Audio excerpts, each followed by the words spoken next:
I seriously needed some new brown paint. I went to Walmart because it's very close to me, and I usually buy Anita's paint from Hobby Lobby. I don't think that Hobby Lobby is selling that paint anymore. I figured the best thing to do would be to run over to Walmart and see what they had. I took some of my favorite bottles, and I only picked up brown paints because I make a lot of wood, and I didn't get a lot of paint, so I don't know if I could really seriously call this a haul. This was a lot of the paints that I had already. My old way was I would kind of label them if I used it for the base or the top coat or whatever. I'm hoping that I can come up with some new wood choices and also some replacements for the Anita's with the apple barrel. These are my 3 favorites from Anita's, and I have tried to buy them and I can't buy them anymore, at least not at my Hobby Lobby. So for the latte, here's the latte and here is the khaki. And this one here, the moccasin brown. I think this chestnut is the one that's pretty close. Yes. So all of the paint that I bought is apple barrel, and I was trying to match it up to the Anita's. So what I'm hoping to do in this video, and I hope you don't find it boring, I hope that it will be useful to you, and I want to make little wood swatches. And then on the back I want to write what wood I used. And I base coated these first already with Mod Podge, hoping that with some of these new colors, especially this barn red, it looked pretty exciting to me. I'm hoping to come up with maybe some different combinations instead of doing the same old thing. My plan today is to stick with the apple barrel paints to make my wood swatches so that I will have them as a good quick reference. So I'm going to base coat this one with the khaki.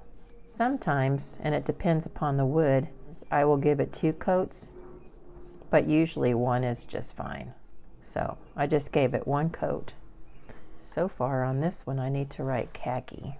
I need to write base khaki. And let me start another one. Maybe I'll try one in this parchment. I've never used parchment as the beginning. Some of these are going to turn out to be flops too.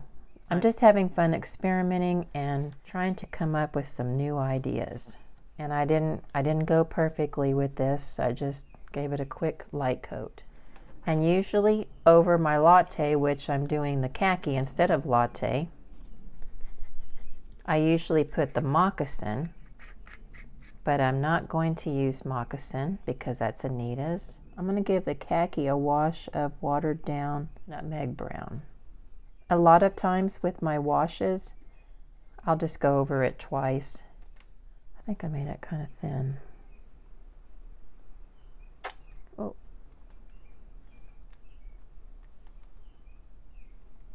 If I notice that I've gotten it too thin, I'll just go over it a couple of times.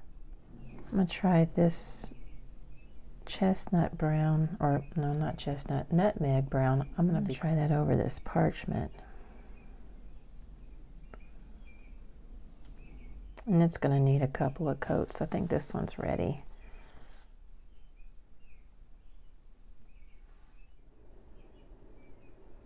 Here's how the one with the parchment base turned out, and this one's the khaki. They look a little bit different than how they do when I make them with the Anita's paint, but they're pretty close, and I'm happy enough. Set those aside. I really like this parchment as a base. I never thought I would. I guess I'll just do another khaki since I have a lot of that already in my paint pan. Whenever I'm doing the faux wood too, I like to keep my lines all going in the same direction. It makes it look like the wood grain. I'm going to give this parchment a wash of the nutmeg. Just a thin one because I'm going to put a second wash over that one. And I guess I'll do the same thing to this khaki.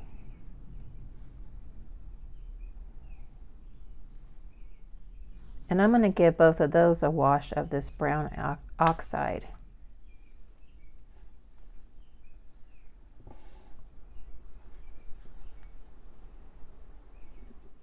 You hardly see it on this one. This was the one I did before, that is the khaki and the nutmeg wash. And when I added the brown oxide wash over it, it didn't change it very much. So I'm going to repaint over this one and try another experiment. I'm painting over this one that I don't like. I'm just going to paint over it with chestnut and give it a base coat. The wash that I want to do over the chestnut, I'm going to try the melted chocolate. Very different.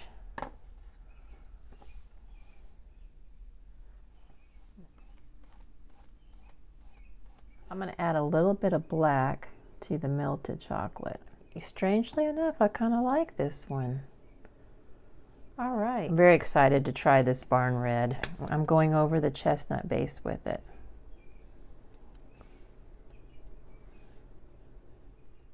I like it. I think that one's a keeper. Oh, yeah. Oh, wow. Okay, I like that one.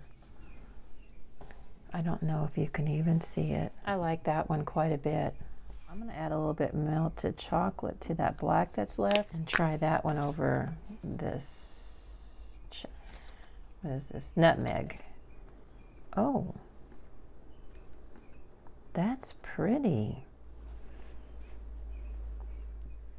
I'm trying something crazy. I've got some Apple Barrel Golden Sunset. I'm going to give it a wash of this nutmeg. I like that. But now I'm wondering what it would be like if I put some of the melted chocolate black wash over it, but I like this so much. I guess I just need to make another swatch. Okay, here's that Golden Sunset again, and I'm going to try it with the wash of melted chocolate and black. I like that one. It's very different. I was trying to stick with wood tones, but I don't know, my turquoise kept hollering at me from the drawer to try that as a base coat. And maybe this melted chocolate black wash over it, see what it does. I like it. The turquoise is not Apple Barrel, it's from Anita's, and the color's called just turquoise. I'm going to put that in my mix of swatches. I don't think that I have tried melted chocolate as a base yet. This one looks pretty nice on its own without even a wash. I wonder what wash I want to try. Maybe the barn red? I don't think I care for it.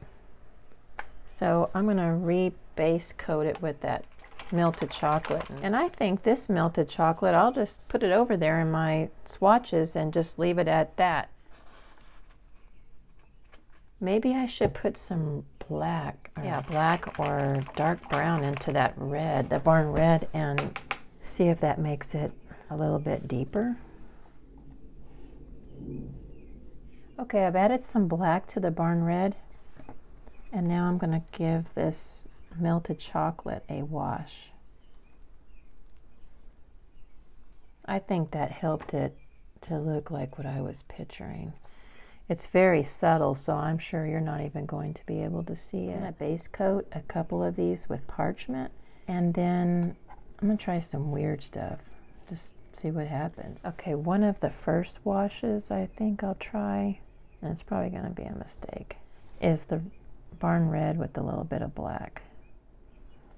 Yeah, I knew it'd be kind of weird. Maybe if I put another wash over it, because I feel like that barn red is a cool color. I like how that barn red and black mixed together kind of gives you some darker wood grain tones under that chestnut. I'm going to try the Golden Sunset mixed with a little water over this parchment. I'm going to make a chestnut wash.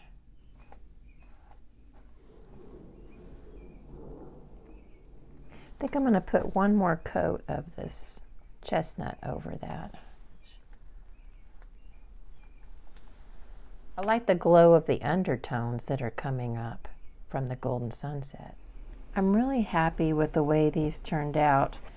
It gives me a lot of variety of different woods that I can make, and it'll be a nice reference when I'm making something, and I can just refer to these, because on the back of each one I wrote how I did it, what I base coated it with, and what I gave it a wash with. If you refer back to my video for the hotel walls, I used chalk pastels.